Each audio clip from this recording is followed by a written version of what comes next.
I talk about Plarail Thomas quite a bit on my channel, mostly about how awesome it is. However, I can't deny that it's gone, downhill in recent years. So today, it's time to discuss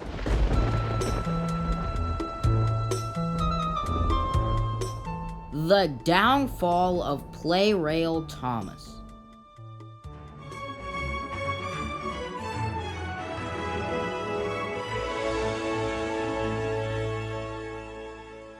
Plarail has been a symbol of good quality Thomas merch for decades now, and it's always produced pretty great toys.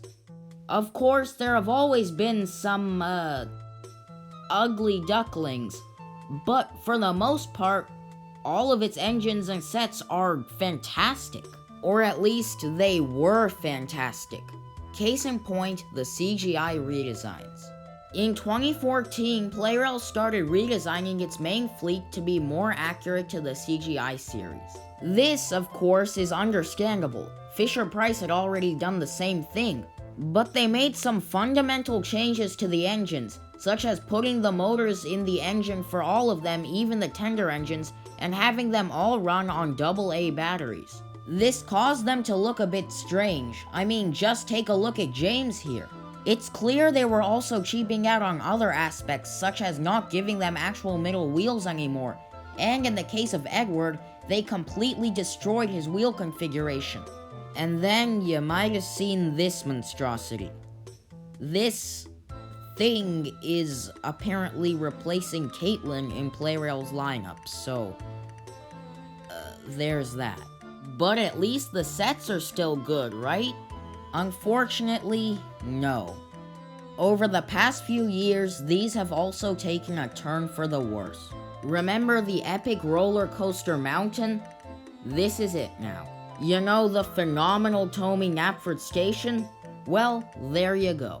Even the awesome Thomas and Freight Car set went from this, to this, to this.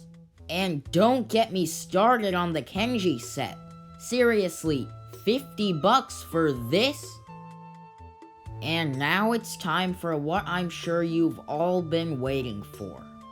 Plarail All Engines Go. This is certainly jarring, but it was gonna come sooner or later, and they've said that the regular range will continue alongside this, so I don't think it's that big of a deal. And I'll be honest, I do think these look pretty funny. Well, as you can see, Plarail's certainly not in its prime right now. However, I do think it's still a great range overall, especially compared to what Trackmaster's currently putting out. Thanks for watching, everyone. Au revoir!